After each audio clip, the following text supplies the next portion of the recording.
Bueno, con este vídeo les voy a explicar cuáles son las partes fundamentales del programa Multisync, que es el que van a utilizar para hacer las distintas simulaciones de los circuitos online. Entonces, ustedes van a acceder a este programa a través de los distintos enlaces que aparecen en el guión.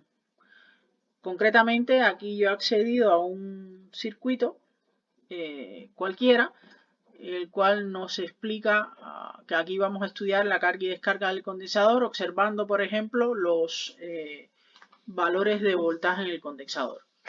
Entonces, lo primero es, ¿este circuito de qué va a constar? Pues va a constar de una fuente de corriente continua, es decir, un pulso que va a tener 10 volts de amplitud durante un semiperiodo, durante la primera parte del semiperiodo, como aparece en el símbolo de la propia fuente, y en la otra parte del semiperiodo pues tiene 0 voltios y la frecuencia de ese pulso es de 200 Hz. Tenemos conectado una resistencia de 220 kilo ohm, tenemos un condensador de 4,7 nanofaradios y este símbolo que aparece aquí es la tierra del circuito. Y además tenemos dos puntas del osciloscopio, una colocada en este punto, que lo que nos va a dar es la diferencia de potencial entre ese punto y tierra, es decir, que vamos a estar viendo el voltaje total en ese circuito, y otro punto del osciloscopio lo tenemos aquí, por lo tanto lo que nos va a medir es la diferencia de potencial entre ese punto y tierra, es decir, que lo que nos va a dar es el voltaje en el condensador, es decir, con este punto voltaje total y con este punto voltaje en el condensador.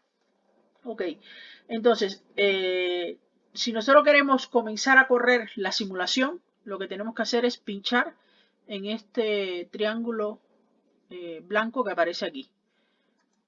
¿Vale? Pues ya está corriendo la simulación. Y si nosotros queremos ver qué es lo que, cuál es el comportamiento temporal de estos voltajes, pues entonces me voy aquí a la opción Grapher y pincho en Grapher.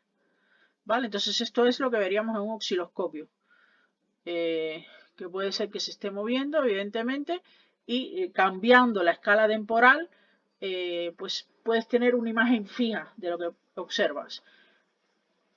Si se les complica mucho y no tienen esa imagen temporal, simplemente con detener la simulación o comparar la simulación, una vez que haya empezado ya van a tener esta imagen.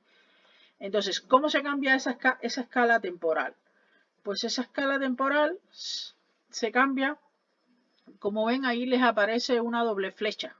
Entonces, si ustedes con esa doble flecha que les aparece ahí, simplemente le dan en una dirección o en la dirección contraria a la ruedecilla del mouse, van a estar cambiando esa escala temporal. Por ejemplo, si yo lo hago en una dirección, pues lo que me va a estar aumentando los milisegundos por división, y en la otra escala, pues lo contrario, ¿vale?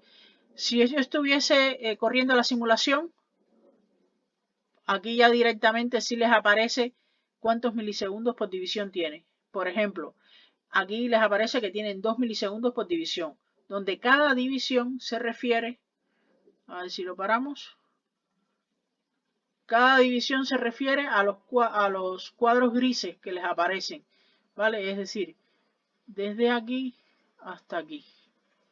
Eso sería 2 milisegundos por división. Pero bueno, eso no es necesario, digamos, para medir las gráficas o obtener las gráficas. Bueno, para que lo sepan cómo es que se cambia esa escala temporal, ¿vale? Con la ruedecilla de mouse en una dirección u otra. Eso mismo, por ejemplo, lo podrían hacer en este eje, ¿vale? Moviendo, fíjense que ahora ha cambiado la flecha de dirección.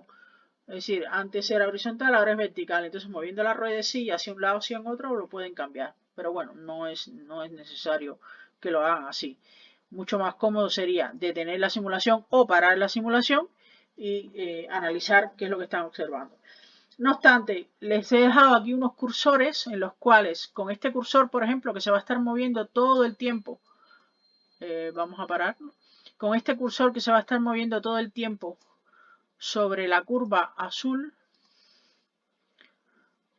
pues este punto que hay aquí, que es la intersección del cursor con la curva azul, pues le va a estar dando el valor en esta región de aquí. Es decir, es la coordenada X y la coordenada Y. a nosotros pues nos interesaría un poco pues cuál sería la coordenada ahí, ¿no? Es decir, que en ese punto el condensador, por ejemplo, habrá alcanzado aproximadamente 8,3747 voltios, ¿vale? 8 puntos. Y con este cursor, pues entonces nos moveríamos sobre la curva verde. De todas formas, si no quieren usar el cursor, pues simplemente parándose en cualquier punto de las dos curvas, les aparece directamente la lectura, ¿vale? Tanto para la curva azul como para la curva verde. Entonces, ¿ustedes qué van a hacer normalmente? Van a tener la simulación y como es necesario de que tengan los valores y las formas de las curvas, pues entonces lo que hacen es parar la simulación como está ahora, imprimir la pantalla para que en el informe de la práctica les aparezcan las curvas. No obstante, también cuando se les pide de que representen las curvas, conociendo exactamente cuáles están los valores de esta curva, por ejemplo, de la carga del condensador, pues pueden ir leyendo los valores XY, XY, XY y pueden también de esa forma representarla. ¿Qué otra cosa es importante aquí? Aquí es importante de que como ustedes van a estudiar la carga y descarga del condensador en función de los valores R y C, van a tener necesidad de cambiar los valores de la resistencia, por ejemplo. Entonces, lo que hacen es, se van a Schematic, pinchan 2 veces sobre R y les aparece este panel que hay aquí. Y tan fácil como cambiar el valor de la resistencia que les aparece aquí.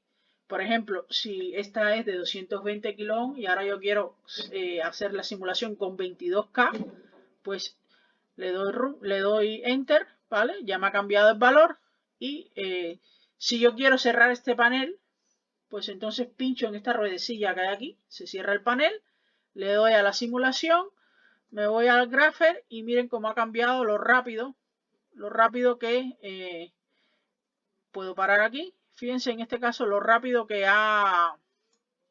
se ha cargado el condensador, ¿vale? Antes la curva azul era algo así y ahora en un tiempo muy pequeño se ha cargado el condensador. Paro la simulación, que quiero volver a cambiar, pues vuelvo a pinchar aquí y por ejemplo si le ponen 1 mega, ¿vale? Ya está. Si quiero cierro el panel y vuelvo a correr, ya tengo aquí 1 mega y observo qué es lo que está pasando. Fíjense ahora cómo ha cambiado la curva, ¿vale? Entonces, bueno, básicamente con esta pequeña introducción, con eso va a ser suficiente para que puedan trabajar en las distintas partes de las prácticas online. La parte de medidas eléctricas también va a utilizar este programa, pero va a ser mucho más sencillo porque aquí se han puesto los valores, es decir, en esa práctica, les he puesto que les aparezca precisamente donde está el circuito montado, los valores eficaces del